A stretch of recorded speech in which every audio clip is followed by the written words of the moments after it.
अस्सलाम वालेकुम everyone, this is Miya. Hope सब लोग ठीक होंगे और मेरी वीडियोस आपको पसंद आ रही होंगी। आज जी हम लोग कर रहे हैं साइकोलॉजी 610 की असाइनमेंट नंबर 1। इसकी लास्ट डेट है जी 30 नवंबर। 20 मार्क्स की आपकी असाइनमेंट है। लेसन नंबर 11 को इसने कवर किया है। आपको डिफिशिएंसीज के बारे में बताया गया है लेसन नंबर 11 में, और इस असाइनमेंट में बेसिकली हम डिफिशिएंसीज पर ही बात करेंगे, यानी एबनॉर्मलिटीज को चेक करेंगे।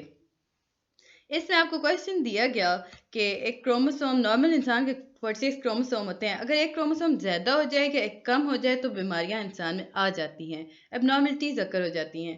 तो आपको सैंपल्स दिए गए हैं मुख्तलिफ ब्लड के। आपसे पूछा गया है कि आप आइडेंटिफाई करें कि कौन सी बीमारी है और फिर उसके सिम्टम्स भी बताएं। तो 1 मार्क्स की आपकी आइडेंटिफिकेशन है और सिम्टम्स की डिस्क्रिप्शन आप जो देंगे वो 4 मार्क्स की है। सॉल्यूशन पे जाने से पहले काइंडली मेरे चैनल को लाइक और सब्सक्राइब जरूर कर दीजिएगा। पसंद आता है तो कमेंट कीजिएगा और अपने दोस्तों के साथ भी शेयर कीजिएगा और सब्सक्राइब काइंडली जरूर कीजिएगा। तो चलें जी, चलते हैं डायरेक्ट सॉल्यूशन पर। पहला सैंपल जो आपको ब्लड का दिया गया था वो था XY47 trisomy 21। There are 3 chromosomes in the 21st pair. आपने आइडेंटिफाई करना था कौन सा सिंड्रोम है, तो ये डाउन सिंड्रोम है। सिम्टम्स, अब सिम्टम्स जो थे ना मेरे पास, मैं आपको डायरेक्ट लेके चलती हूँ सिम्टम्स की तरफ।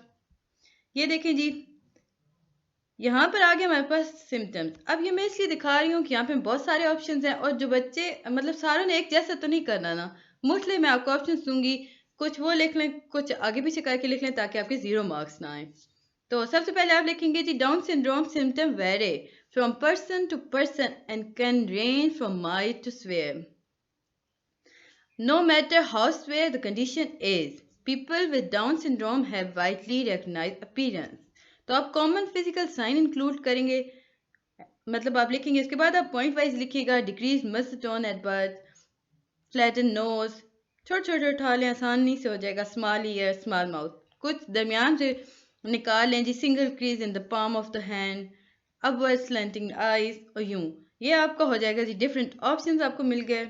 इसके बाद आप देंगे चिल्ड्रन में also have delayed mental and social development. Common problem में इंक्लूड, बच्चों में भी होता है जी, impulsive behaviour, poor judgement, short attention span, slow learning. अब कुछ बच्चे इस तरह करें कि ये 4 लिखते हैं, मार्क्स आपको मिल जाएंगे, और कुछ इनमें से ढूंढ के लिख लें, यानी कि छोटे छोटे निकाल लें। Small ear, small mouth, upward slanting eyes, flatten nose, decrease muscle tone at birth. तो यहाँ पर आपके ये 4 मार्क्स कंप्लीट हो जाते हैं।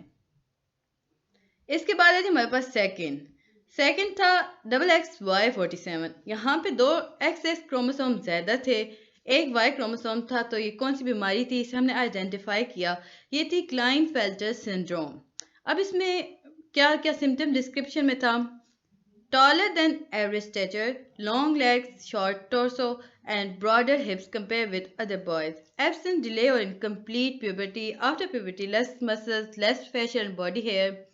Compared with other teen, small, firm testicles, small penis। और ये सारा कुछ था इसका डिस्क्रिप्शन में आ गया।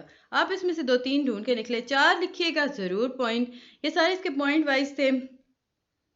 अगर मैंने पॉइंट वाइज कर देती तो यूँ आप 1-2 करके लिखते, कोई आपको जो दिल चाहता है, आप जिस शेप में लिखना चाहते हैं तो आप उस तरह लिखते हैं। 4-5 लिखते हैं तो आपके मार्क्स फुल हो जाएंगे और डिफरेंट भी हो जाएगा।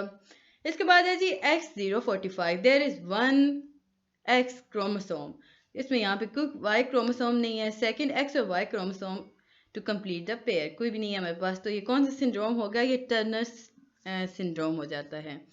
अब इसकी डिस्क्रिप्शन में हम देखते हैं, uh particularly short wide neck, web neck होती है जी, arm that turn out slightly at the elbow, uh lower hair line, teeth problem हो जाते हैं, लार्ज नंबर ऑफ मोल्स होना शुरू हो जाते हैं, स्मॉल स्पून शेप नेल्स होते हैं, अ शॉर्ट फोर्थ फिंगर और टो। ये जी इसकी डिस्क्रिप्शन में आ गया, आपने बस इतना ही लिखना है। इसके बाद है जी XYY47।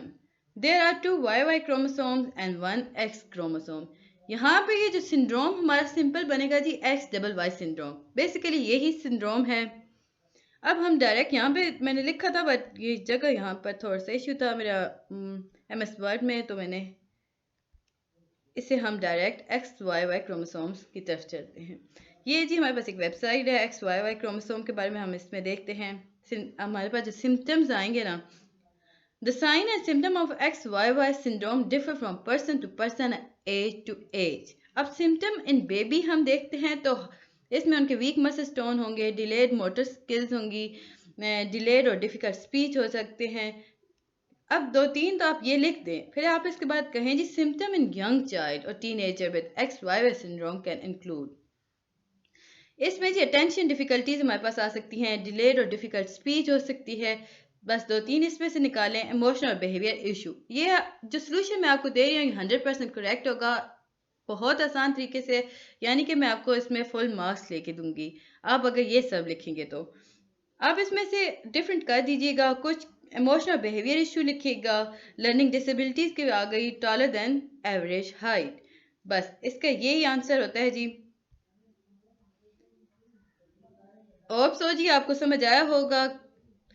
मिलते हैं जी नेक्स्ट वीडियो में, तब तक के लिए अल्लाह हाफिज।